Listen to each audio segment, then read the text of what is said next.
धर्म की क्रियाएं जो हैं पूर्ण हुए बिना तुम करोगे, वो गंधोदक तुम्हें फायदा नहीं करेगा, नुकसान करेगा। वो उतना तुम ले तो लोगे, गंधोदक का एक दस्तूर हो गया। जब तक गंधोदक चढ़ने के बाद भगवान का अर्घ नहीं चढ़ जाता है, जो तब तक गंधोदक लेना वो पूर्ण गंधोदक नहीं माना जा सकता। गंधोदक की एक प्रक्रिया है। यही तो सबसे बड़ा नुकसान हुआ कि मैंने जब देखा कि लोग गंधोदक को बदनाम करते। लोगों ने प्रश्न किए मेरे सामने कि बोले महाराज आप लोग कहते हो कि गंधोदक से 700 कोड़ियों के कोड़ दूर हुए थे, गंधोदक में ये है, हमारे लिए तो कोई फ़ायदा नहीं हो रहा है, बल्कि हमने फुड़िया में लगा लिया तो वो फोड़ा और हो गया। मैंने कहा ये लोग तो गंधोदक को बदनाम कर देंगे। फिर मैंने सोचा कि मैं गंधोदक देखूं सही कि गंधोदक है कि नहीं। तो मैंने जब तुम्हारे अभिषेक करने की प्रक्रिया देखी तो फिर मुझे गुस्सा आया। मैंने कि तुम लोग गंधोदक बनाते ही नहीं हो। आए और सीधा लोटा उठाया भगवान के 1008 कलशों की, भगवान की नहीं, कलशों की, लोटा उठा के ढाल दिया, कुछ नहीं पड़ते, कुछ नहीं होने वाला बंधु।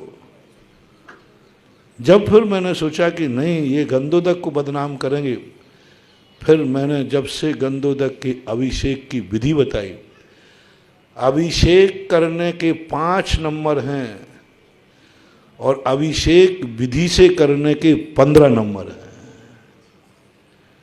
अब तुमने जल ढाल दिया अकेला तो तुम्हें 5 नंबर मिलेंगे, फैल हो, वो गंधोदक फैल है। और विधि पूर्वक यदि गंधोदक किया और गंधोदक नहीं भी ले पाए तो भी तुम्हें 15 नंबर मिलेंगे बिना गंधोदक लिए। रिपीट करता हूँ, समझना। एक व्यक्ति ने गंधोदक अभिषेक किया और गंधोदक लगा लिया, उसको 5 नंबर मिलेंगे, विधि कुछ नहीं थी, उठाया लोटा ढाल दिया। एक व्यक्ति ने पूरी विधि की, पूरी विधि की, लेकिन अंत में गंधोदक नहीं ले पाया या मिल नहीं पाया, उसको 15 नंबर मिलेंगे। तो गंधोदक लेने वाले जो आकुलता कर रहे हैं उनको कुछ नहीं होने वाला। पूरा गंधोदक की विधि पूरी होने के बाद जब अंत में जो अर्घ चढ़ाया जाता है भगवान के उपकार का, सबसे ज़्यादा शक्ति कब आती है गंधोदक में? जब वो तुम अभिषेक के बाद आभार में अर्घ चढ़ते हैं। भगवान को अभिषेक के समय 2 अर्घ चढ़ते हैं।